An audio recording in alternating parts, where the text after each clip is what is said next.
আমি মাধবীর গলায় চুমু খেতেই মাধবী তো সেই চিৎকার করতে লাগলো। ভাইরে মাধবীর মা বাবা দরজা ভাঙতে চেষ্টা করছে। অমনি মাধবীর ঘুম ভেঙে যায়। এতক্ষণ ঘুমিয়ে ঘুমিয়ে স্বপ্ন দেখছিল, চোখ খুলে তাকিয়ে দেখে গাড়িতে ঘুমিয়ে আছে। মাধবীর আম্মু বলল, কিরে এত ঘুম কোথা থেকে আসে তোর? গাড়িতে থাকবি নাকি নেমে আসবি? মাধবী বলল, হাই আল্লাহ, আমি এতক্ষণ ঘুমিয়ে ঘুমিয়ে স্বপ্ন দেখছিলাম, আমি তো ভেবেছিলাম যে আজকে আমি শেষ। মাধবীর আম্মু বলল, কিরে তুই কি গাড়িতে থাকবি? তাড়াতাড়ি করে গাড়ি থেকে নেমে গেল মাধবী।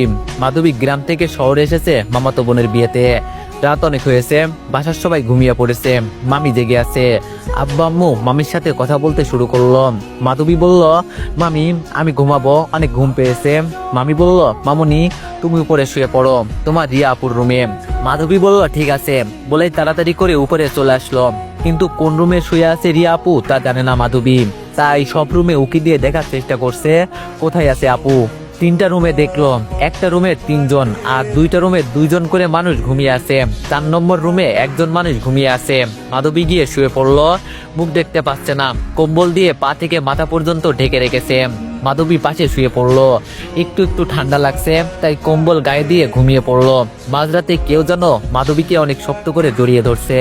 মাধবীর ঘুম ভেঙে গেল, ভাবলো হয়তো আপু জড়িয়ে ধরছে, আবার ঘুমিয়ে পড়লো। ফজরের আজানের ধ্বনি শুনে ঘুম ভেঙে গেল। চোখ খুলে তাকিয়ে দেখে হালকা অন্ধকার। হঠাৎ করে কেন জানি মনে হচ্ছে কেউ একজন মাধবীর উপর শুয়ে আছে। মাধবী তাকিয়ে দেখে একটা ছেলে মাধবীকে জড়িয়ে ধরে আবার বুকের উপর মাথা রেখে ঘুমিয়ে আছে। মুখ দেখতে পারছে না, আবার ভাবছে আমি মনে হয় স্বপ্ন দেখছি। নিজের হাতে চিমটি কেটে দেখলো, একই এটা তো সত্যি, একটা ছেলে আমাকে জড়িয়ে ধরে শুয়ে আছে। কি করবে, ধাক্কা দিয়ে ফেলে দিবে নাকি? ঘুমের মানুষ তো কিছুই বুঝবে না, ধাক্কা দেওয়া ঠিক হবে না। এক কাজ করি, লোকটাকে সরিয়ে আমি এখান থেকে চলে যাই কেউ জানার আগে। মাধবী লোকটিকে যতই তার উপর থেকে সরাতে চাইছে, লোকটি ততই তাকে শক্ত করে জড়িয়ে ধরছে। কি করবে এখন মাধবী? ডাকবে নাকি সবশেষে ডাক দিল? মাধবী বলল, এই যে ভাইয়া শুনছেন? ছেলেটি বলল, বলেই যেই মুখ এই দিকে ঘুরে তাকালো। মাধবী তো অবাক, একই দেখছে, এই সেই মানুষটি যাকে মাধবী স্বপ্নে দেখেছে। লোকটি মাধবীর মুখের দিকে তাকিয়ে আবার ঘুমিয়ে পড়লো। আজব লোক। মাধবী বলল, এই যে ভাইয়া শুনছেন, আপনি আমাকে এইভাবে জড়িয়ে ধরে শুয়ে আছেন কেন? ছেলেটি বলল, আমি আমার বউকে জড়িয়ে ধরে শুয়ে আছি, তাতে তোমার সমস্যা কোথায়? মাধবী তো অবাক, কি বলে বউ মানে? লোকটি মনে হয় পাগল। ছেলেটি বলল, কি ভাবছো আমি পাগল? আমি কোনো পাগল না, আমি ঠিক আছি।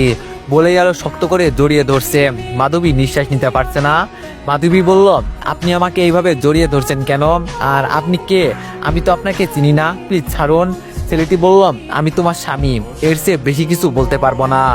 মাধবী কিছু বুঝতে পারছে না, কি বলে এই লোকটা? মাধবীর তো বিয়েই হয় নাই, স্বামী আসলো কোথা থেকে? মাধবী মনে মনে অনেক কিছু ভাবতে লাগলো। হঠাৎ করে লোকটা উঠে পড়ে আর বলে, এত চিন্তা করো না, কিছুক্ষণ পরে সবকিছু বুঝতে পারবে। আমি গেলাম, তুমি ফ্রেশ হয়ে নাস্তা করে এসো। বাই যান। মা, এইটা কি হলো? লোকটা আমার কপালে চুমু দিল কেন? লোকটা চলে গেছে রুম থেকে। আমি ফ্রেশ হয়ে নিচে গিয়ে দেখি সবাই নাস্তা করছে, চেনা অচেনা অনেক মানুষ, ওই লোকটাও আছে। আম্মু বলল, এত দেরি হলো কেন? একটু তাড়াতাড়ি উঠলে কি হয়?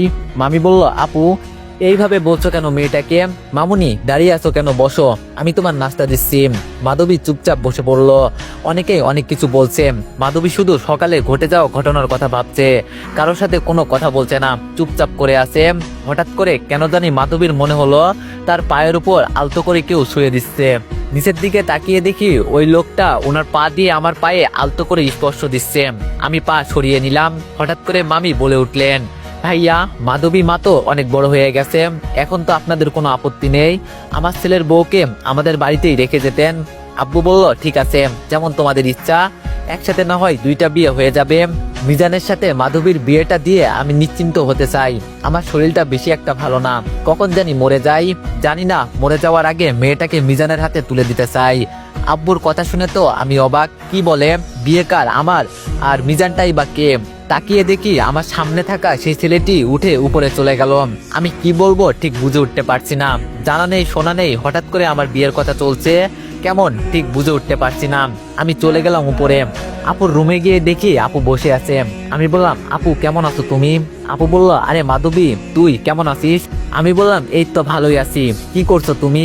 ওমা, এটা কার ছবি? তোমার বরের ছবি তাই না? আপু বলল, আমি বললাম, আপু শোনো, তোমাকে একটা কথা বলার ছিল। আপু বলল, বল কি বলবি? আমি বললাম নিচে শুনলাম মামি আব্বুর সাথে কথা বলছে কি জানো আমার বিয়ে নিয়ে, মিজান নামের কারোর সাথে। আচ্ছা মিজানটাকে? আপু বলল মিজান হচ্ছে আমার খালাতো ভাই। আমি বললাম ও আচ্ছা আপু আমি আসি তাহলে। আপু বলল কেন, কোথায় যাচ্ছিস এখন? আমি বললাম একটু কাজ আছে, আসি, পরে দেখা হবে। আমি চলে গেলাম আপুর রুম থেকে। আম্মুর রুমে বসে রইলাম। কিছুক্ষণ পর আম্মুর রুমে আসে। আমি আম্মুকে বললাম আম্মু আব্বু এসব কি বলছে, আর মামি বা আমার বিয়ের কথা বলছে কেন? আম্মু বলল কেন মা, কি হয়েছে? তোর বাবা তোর মামির বোনের ছেলের সাথে তোর বিয়ে দিবে, সেই ছোটবেলা থেকেই ঠিক করে রেখেছে। তুইও তো এখন অনেক বড় হয়ে গেছিস, আমরা চাইছি রিয়ার সাথে তোর বিয়েটাও দিয়ে দিতে। তুই কোনো আপত্তি করিস না মা, তোর বাবার শরীরটা বেশি একটা ভালো না, কখন জানি কি হয় আল্লাহ জানে। আমি বললাম কিন্তু আম্মু আমি তো এখন বিয়ে করতে চাই না, পড়াশোনা করতে চাই, একটু বোঝাও আব্বুকে প্লিজ। আম্মু বলল দেখ মা, তোর আব্বু কখনো কারো কথা শোনে না, মনে করি কখনো কারো কথা শুনবেও না। তুই তো খুব ভালো করেই চিনিস তোর আব্বুকে, কেমন যা বলে তাই করে।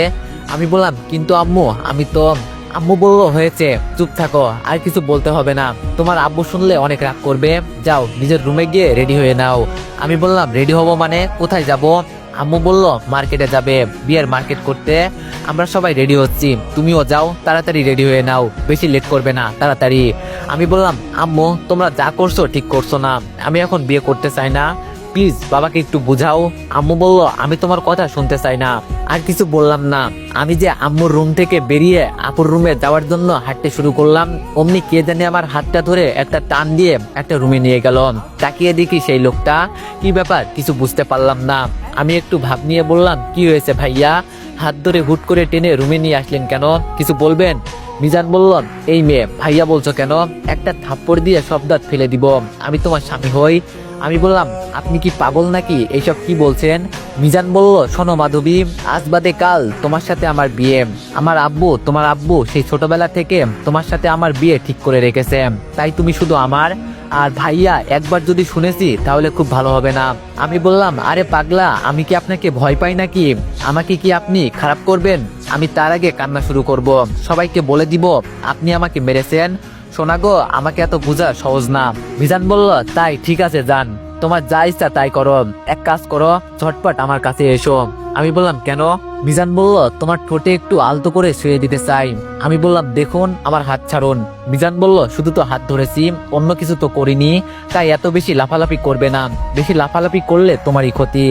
আমি অনেক জোরজবস্তি করছি, হাতটা ছুটানোর চেষ্টা করছি, কিন্তু এত শক্ত করে ধরেছে হাত যেন ভেঙে যাবে, তবুও ছুটবে না। হঠাৎ করে এক টানে আমার ওনার বুকের উপর মিশিয়ে নিলেন। আমার নিঃশ্বাস যেন নিতে কষ্ট হচ্ছে। লোকটা দুহাত দিয়ে আমার কোমর চেপে ধরলেন, একেবারে আমার শরীরের সাথে লেপ্টে আছেন, কিছুতেই ছাড়তে পারছি না। যতই ছোটাতে চেষ্টা করছি লোকটা ততই শক্ত করে আমাকে জড়িয়ে ধরেছে। এক হাত দিয়ে আমার কোমর জড়িয়ে ধরেছে, আর এক হাত আমার গলায় রাখলেন। আমার সারা শরীর কাঁপতে শুরু করলো, অনেক ভয় লাগছে এখন শীতের সময়, তবু আমার গা দিয়ে গরম পড়ছে টপ টপ করে। এখনই বুঝি আমার হার্ট অ্যাটাক হবে, নিঃশ্বাসটা ঠিক করে নিতে পারছি না। আমি কিছু বলতে যাব, আমার ঠোঁটের সাথে ওনার ঠোঁট লাগিয়ে দিলেন, যেন মনে হচ্ছে ঠোঁট চিরে খেয়ে ফেলবেন। এখন অনেক ব্যথা পাচ্ছি আমি ঠোঁটে, কিন্তু কিছুই করতে পারছি না, কারণ ওনার শক্তির সামনে আমার কিছুই করার নেই। অনেকক্ষণ পরে আমাকে ছেড়ে দিলেন, আমি কান্না করতে শুরু করলাম। আমার ঠোঁটে উনি